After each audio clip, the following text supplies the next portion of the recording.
Jadi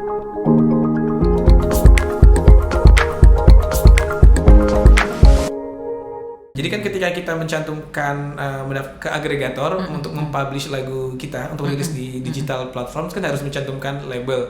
Karena di IG saya namanya Arsha Composer, namanya apa nih bingung, akhirnya tulis saja AC, Arsha Composer Music gitu. Gimana secara grammar kan sebenarnya Arsha the Composer yang benar. Cuman karena keterbatasan waktu itu di Twitter kan ada maksimal kecil, sedikit berapa kata. Jadi akhirnya Arsha Composer aja gitu. Jadi AC tambah music gitu. Ya akhirnya branding dari 2014 itu sampai sekarang 2026, hampir 12 tahun berjalan, pelan-pelan tapi alhamdulillah naik, makin dikenal, makin banyak klien. Jadi sebuah proses yang nggak mudah, tapi kegigihan dan ketekunan insya Allah membawa berkah suatu hari. Amin. That is very good gitu ya. Ada berapa ini tim kamu? Aduh, boleh dibuka nggak sih di sini? Nggak apa-apa. Sebenarnya nggak. Karena saya udah nggak apa-apa. Oke. Jujur tim kalau saya. kamunya nggak apa-apa ya. Istilahnya orang suka mikir ya tim saya. Sebenarnya tim saya itu yang benar-benar kerja jalan itu cuma 2, yaitu saya sendiri dan kedua adalah tim desain grafis gitu, which is sebenarnya sepupu saya yang memang bantu saya. Jadi kan saya nggak bisa bikin poster-poster promo dan lain-lain gitu. Jadi untuk menekan biaya gitu kalau kita ini label ya, untuk stylistnya aja tuh saya yang ngurus Bu. Jadi untuk penyanyi saya kontak desainer dari Jogja itu kan, nego-nego harga segala macam. Terus kayak seperti ini kayak grup sekawan yang bertiga itu kainnya ini kan terdiri dari 3 kain ya. Jadi saya request ke desainernya warna apa, terus misalnya dari batik ada luriknya juga segala macam. Terus desainnya bertiga beda-beda harus gitu. Misalnya kalau kayak gini ntar yang warnanya ada yang di samping, ada yang itu tergantung dari proporsi tubuh. Mungkin kalau yang agak gemuk agak biar lebih slim seperti apa. Jadi ini custom made. Custom ya. Dan kamu yang ngedesain, kamu yang bukan yang ngedesain ada dari desainernya sendiri, tapi saya bisa request warna kain padu padannya. Dan juga ketika mereka udah bikin desain saya bisa minta diganti gitu. Misalnya atasannya kayak gimana gitu. Iya, karena ini kan bagus. Alhamdulillah, puji Tuhan. Bagus. Kalau bagus. Amin. Bagus. Saya juga suka yang aneh-aneh juga sih, Mas. Saya juga suka etnik. Gitu loh. Jadi ada yang kadang-kadang mereka kasih saya kecil aja gitu, seperti apa, bukan pasmina ya, kayak selendang kecil, kan kecil-kecil segini nih. Tapi saya bisa tempel kayak gini, saya bisa tempelin di mana yang orang kamu bagus juga ya. Gitu. Tapi uniknya gitu. Nah, uniqueness itu datangnya dari kamu kan, bukan dari desain yang ngedesain. Tapi ide untuk gue maunya bikin kayak gini dong, dicampur antara batik dan lurik. Iya. Gitu. Itu kamu atau si desainer? Ada dari saya, ada dari desainer juga gitu. Tapi kamu nggak jualan ini kan? Enggak. Oke. Tapi artinya saya untuk perform aja, untuk video klip gitu. Misalnya kemarin kami baru syuting di Magelang 2 minggu lalu. Jadi ada desainer dari Jogja, ada desainer dari Solo. Nah itu kan tapi bagaimana cara kontak desainernya dan punya karakter masing-masing. Satu jazz, satu misalnya fast gitu kan. Itu kan saya yang mengatur gitu. Itu capek sebenarnya. Itu hal yang kesannya gampang ya. Tapi kenapa saya nggak hire stylist? Hair stylist mahal gitu. Jadi kan kita bicara bisnis ya Bu, menekan budget gitu. Tapi orang-orang jujur banyak yang memuji outfit dari talent-talent saya gitu. Itu senang banget. Kenapa? Karena ya mengapresiasi kan. Dan yang pasti kalau custom kayak seperti ini tidak akan ada yang sama. Nggak ada. Itu yang buat saya harganya yang lebih mahal banyak, tapi kalau ketemu di mall bisa samaan gitu. Kalau ini kan nggak mungkin. Nggak mungkin. Kecuali kalau dia yang polos-polos gitu ya. Nah. Cara kerjasanya bagaimana dengan kerjasamanya dengan desainer ini? Memang ada yang jujur ada yang beli, tapi tentunya kita agak-agak ya diskon lah ya. Diskon. Tapi kita bakal exposure cukup besar. Misalnya kayak kita pakai di AMI Awards atau apa, pasti kita atau tampil di konser ya. Mas ini tampil di konser loh, Mas minta ya harganya lebih turun. Tapi ada juga yang free. Yang mau benar-benar collapse. Per detik ini, tapi kedepannya kamu akan membuat satu nama brand sesuai dengan kamu apa? TC tadi Aceh Music. Aceh Music sesuai dengan Aceh, misalnya label Aceh Music atau Aceh label gitu ya, di your whatever kamu punya wardrobe misalnya gitu. Itu kan bisa kerjasama dengan di sana kan? Bisa juga sih. Cuman belum berpikir sejauh itu. Justru ibu yang memberikan ide sepertinya. Dia tadi matanya udah kayaknya bener juga ya. Enggak, karena ini sesuatu yang kan kamu ke expose video klip. Kemudian nanti kalau kamu konser, kemudian di panggung segala macam, itu kan bagi desainernya itu kan sesuatu nama. Kita branding lah sebenarnya. Basically kan sama brandingnya gitu loh. Sama aja kita pengen bikin Freedom Jazz Festival FJF label misalnya kayak gitu. Ya mungkin karena fokus kita nggak ke situ ya, fokus kita dengan PH dan multimedia seperti ini kan udah ruwet. But something for sure ya, maksudnya gini, saya mendukung banget efisiensi itu nomor 1. Jadi nggak usah maksudnya kita rendah diri atau malu gitu ya bahwa saya cuma berdua kok. Ini kita yang tiap harinya kaca kadut dengan ramainya gitu ya. Kita cuma berapa orang ya kita di sini? Oh kita 5, 6.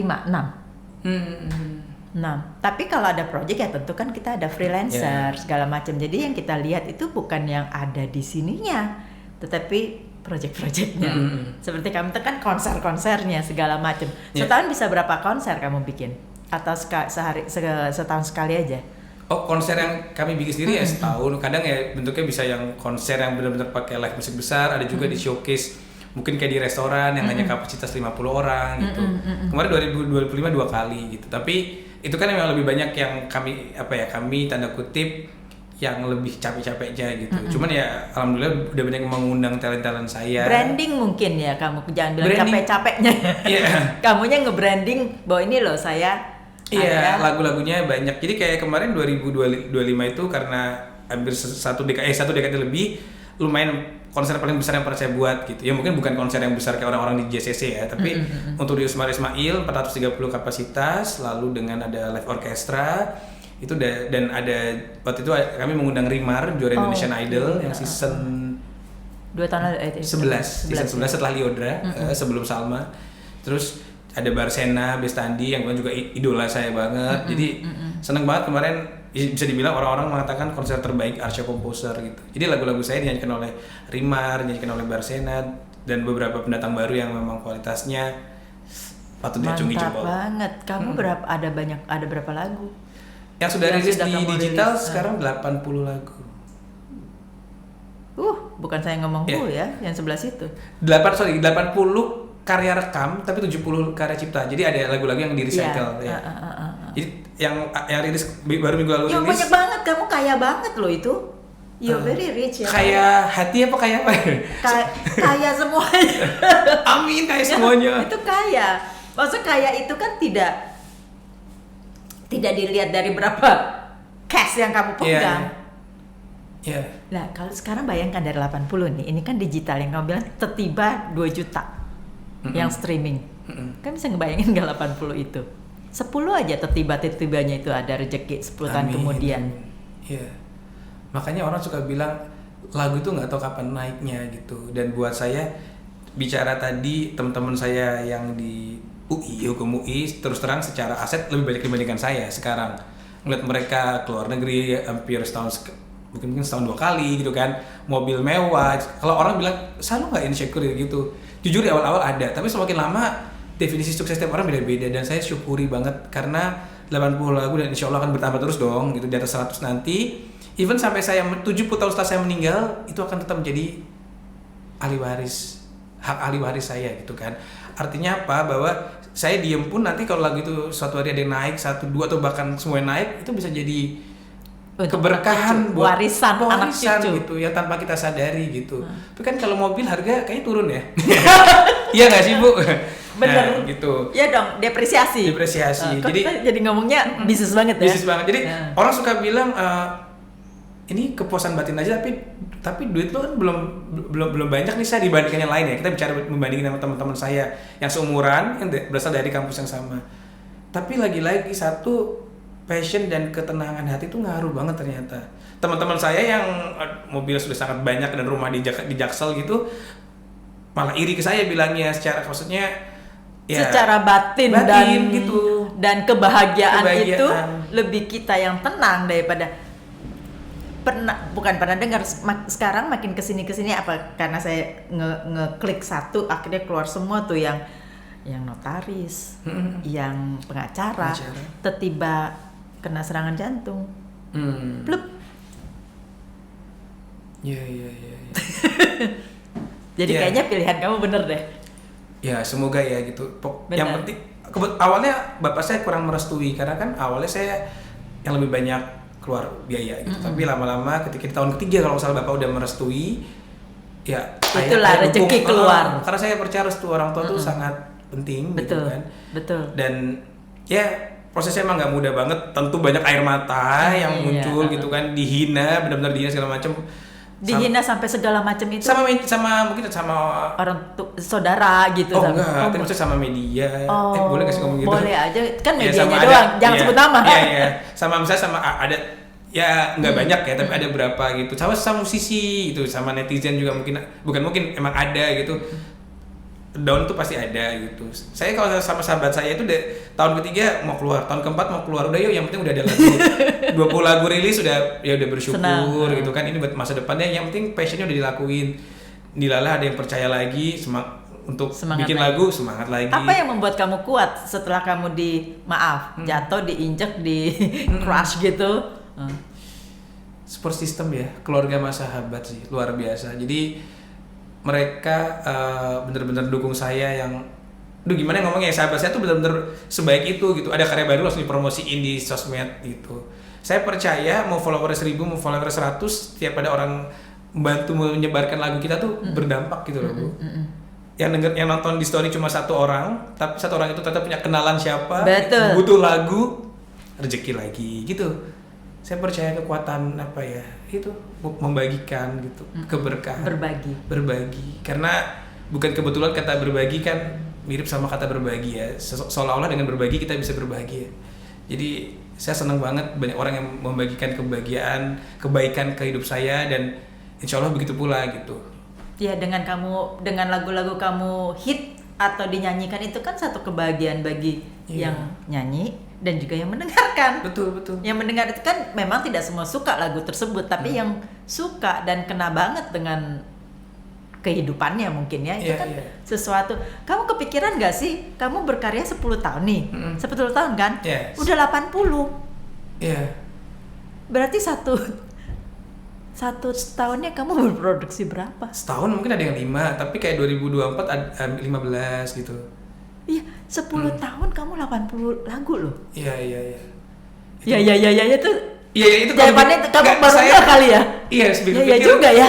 Iya sih, benar-benar harus bersyukur banget. Intinya sih itu sih Bu. Kalau saya sih kepikiran gini, kok bisa? Makanya. Dan karena nggak dijawab lagi makanya.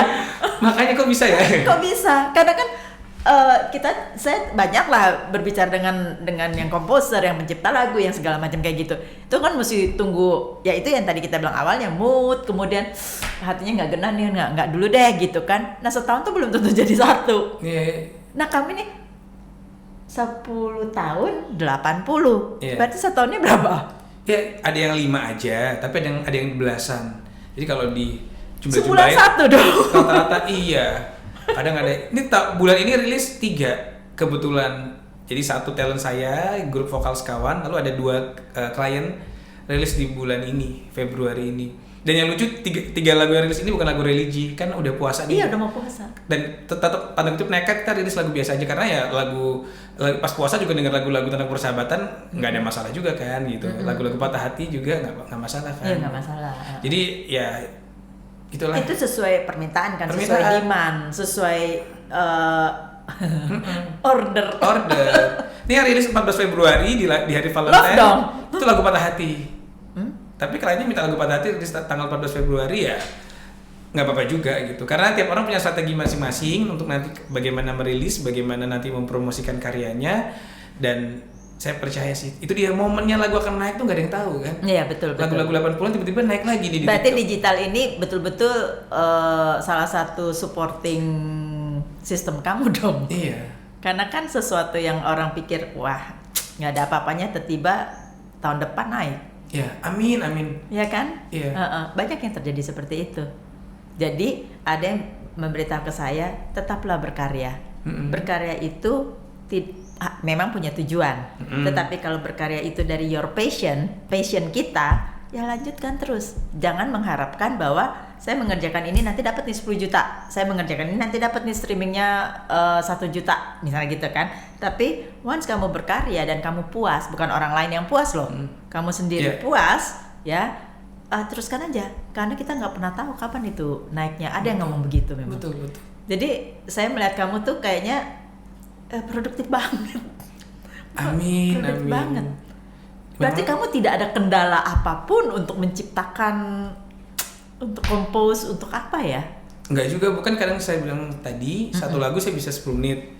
Tapi bisa juga sebulan tuh lagu ini gak jadi-jadi nih gitu. Misalnya lagu judulnya Teh itu sebulan gak jadi-jadi, pernah juga. Karena nggak ada ilham yang muncul, entah kenapa gitu. Kebuntuan tiap seniman, bahkan bukan hanya komposer tuh bisa terjadi kapan aja kan, ya kan. Mungkin pelukis lagi tiba-tiba warnanya kok belum kepikiran idenya apa, bisa buntu sebulan mungkin ya gitu. Karena saya bukan pelukis. Bisa juga kayak saya komposer, pernah 10 menit udah jadi dan saya suka banget lagunya. Karena ketika saya bikin lagu kadang saya nggak suka sama lagu saya loh.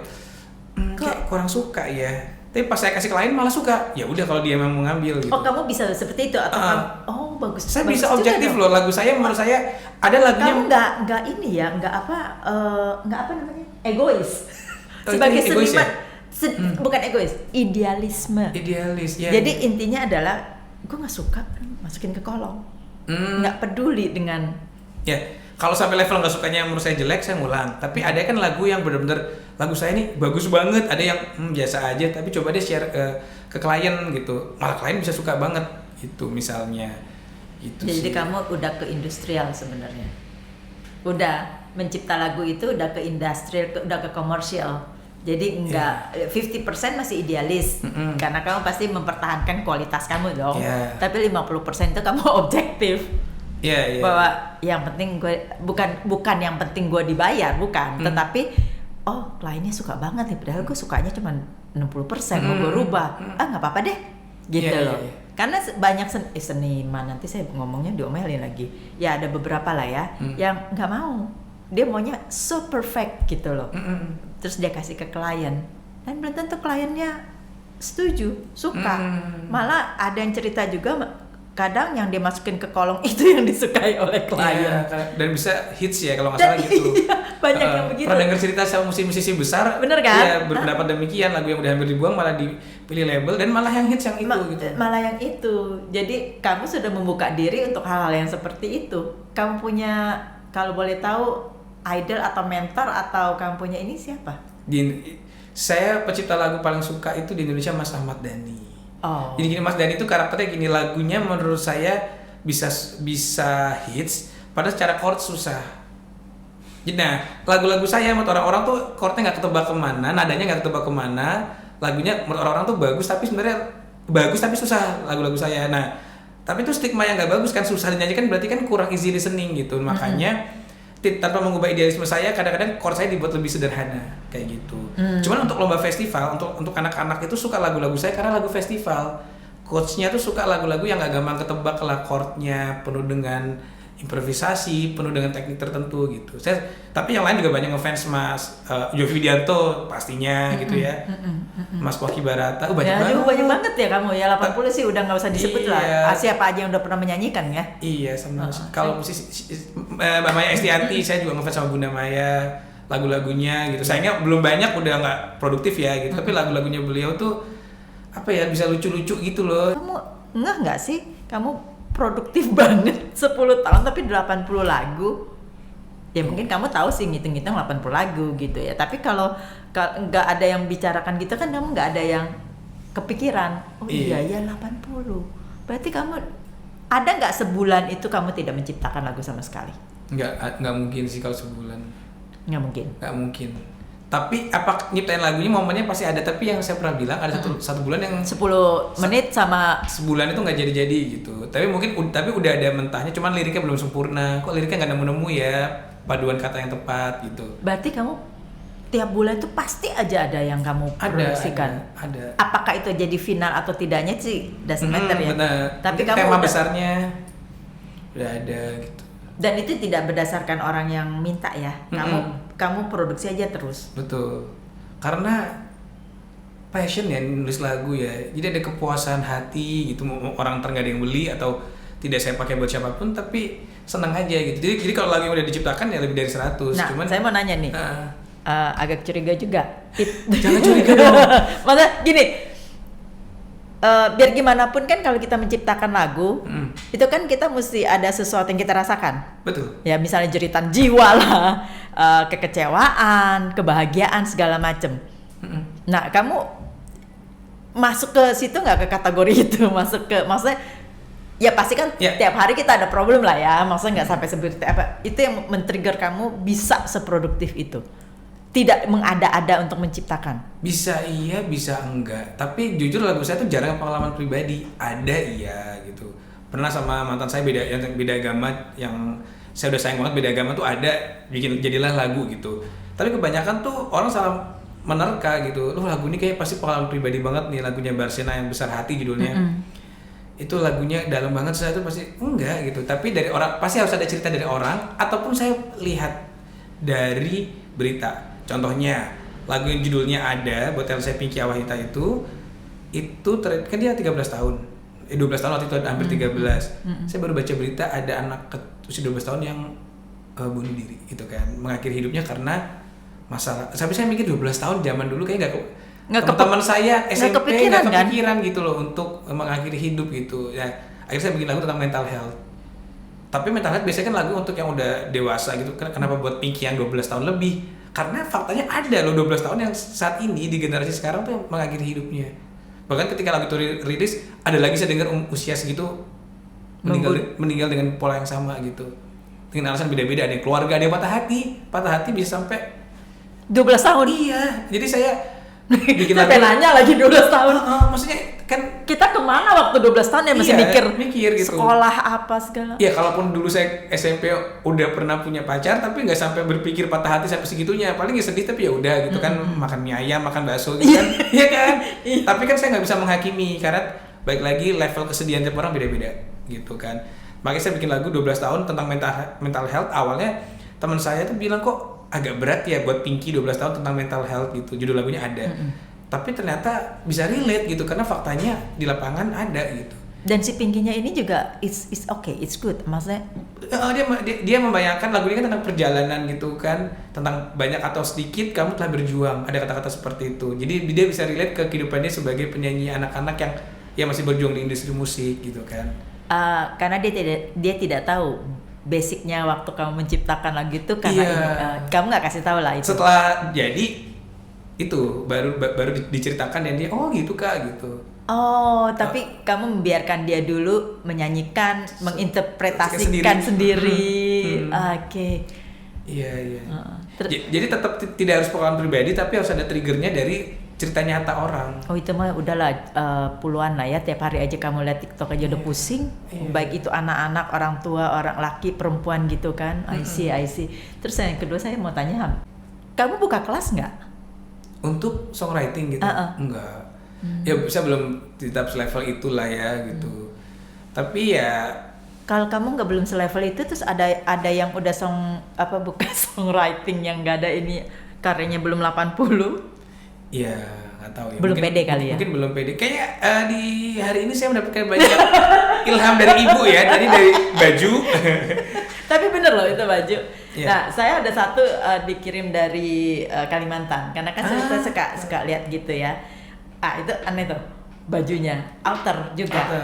Bajunya agak keras. Dia bilang, saya kan orangnya simple, maunya yang enteng-enteng gitu kan. Yang kalau pakai baju tuh nggak berasa pakainya. Dia bilang, Mbak ini agak sedikit berat loh karena bahannya segala macam. Ya nggak apa-apa gitu loh. Saya suka temen pakai karena dia memang orang Kalimantan kan. Itu bagus tuh. Terus dia kasih tahu ini loh yang punya toko di sana. Jadi saya itu persis lah kayak kamu kerjakan. Makanya saya bilang menarik sekali. Yeah. Gitu. Kalau Jogja kan kita yang belusukan kemana-mana yang mencari sesuatu yang berbeda kan, sama persis. Jadi apalagi yang dapat inspirasi ya, bukan saya aja dapat inspirasi. Tentang persahabatan tentunya. Kalau lagu anak-anak kan sebenarnya garis besarnya tentang persahabatan, mimpi orang tua.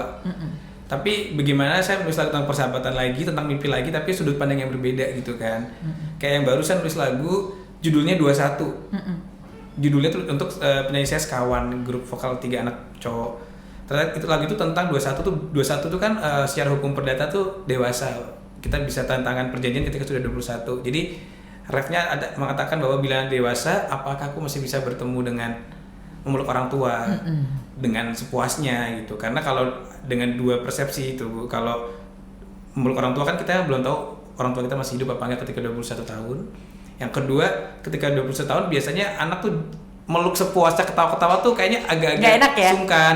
Bukan gengsi, sungkan ya. Teenagers aja nggak mau. Iya ya sekarang ya. Nggak mau, boro-boro. Iya, itu jadi saya bikin lagu Jadi dari ada istilah privacy, ya. privacy. Saya kemarin berapa kali tuh dengan FGD ya, dengan anak-anak Gen Z. Jadi iya lucu, memang saya bilang, hah? Jadi dia punya account ada 2 kalau di IG. Satu second account ya, you know lah second. Udah jelas ya, udah gitu. Terus siapa aja nggak apa-apa. Yang temenan cuma 3-4 orang, tapi that's the real me dia bilang. Nobody knows, termasuk orang tua. Dan yang oh gitu, ternyata ya kamu udah tahu itu second account. Saya baru tahu kemarin itu bulan lalu kalau nggak salah, bulan lalu ya, Nal ya, sama anak-anak ini ya. 2 bulan lalu ya. Yang mana? Yang anak-anak yang ada second account itu udah naik. Oh, 2 bulan. 2 bulan lalu. Udah naik sih. Jadi mungkin kalau orang yang mendengarkan kayak me gitu ya, yang sudah sangat amat senior kan, apa sih ini nggak ngerti. Tapi itu relate dengan anak-anak zaman sekarang. Bahwa hey, orang tua yang milenial itu kan, kalau Gen Z kan orang tuanya pasti milenial. Milenial ini kan masih terpengaruh dengan Y saya, misalnya dengan ini. Jadi dia kan tidak begitu ini dengan yang Gen Z kan, setengah. Nah untuk pelajar yang ini, ya dia mesti tahu apa sebenarnya yang ada di pikirannya Gen Z gitu. Nah, pasti masih tetap ada benang merahnya. Tapi kan, is everybody knows ada second account? Nggak ada. Saya aja sampai, oh ada second account ya? Nah udah, saya ngomong, ponakan saya yang paling kecil itu baru SMA kelas 1. Saya tanya, hihihi gitu berarti ada. Jadi kita bertemanan dengan si tante itu yang pokoknya yang cap. Hihi, terus saya bilang, boleh lihat nggak? Lihat aja, nggak usah berteman. Malu gitu. Kenapa sih malu? Kan maksud kita keluarga tantenya. You with me gitu. Oke, alright, dia bilang gitu. Terus dia kasih lihat. You know lah. Ya udah sepolos-polosnya dia dengan dia punya. Jadi di situ saya bisa lihat bahwa dia begitu polite, ya begitu respect dengan kita segala macam, tapi ada di sisi gelapnya dia yang bisa begitu, itu dia punya second account. Jadi saya cuma bilang, yang penting apapun yang terjadi ini kan sisi gelap. Kalau saya jadi akhirnya ngomong sama itu, kamu tahu lah si Quina, ponakan saya bilang, ini kan berarti sisi gelap kan. Nah, you have to keep it, nggak boleh banyak orang tahu. Kita nggak pernah tahu kan digital itu tracknya seperti apa. Nah, tapi kalau bisa jangan seperti ini, karena jangan disimpan di digital. Ya, tapi ya anak-anak sekarang kan mereka nggak lihat risiko ya. Kalau kita kan udah tahu risikonya, itu kan bisa dipakai. Apalagi udah ada AI segala macam. Iya.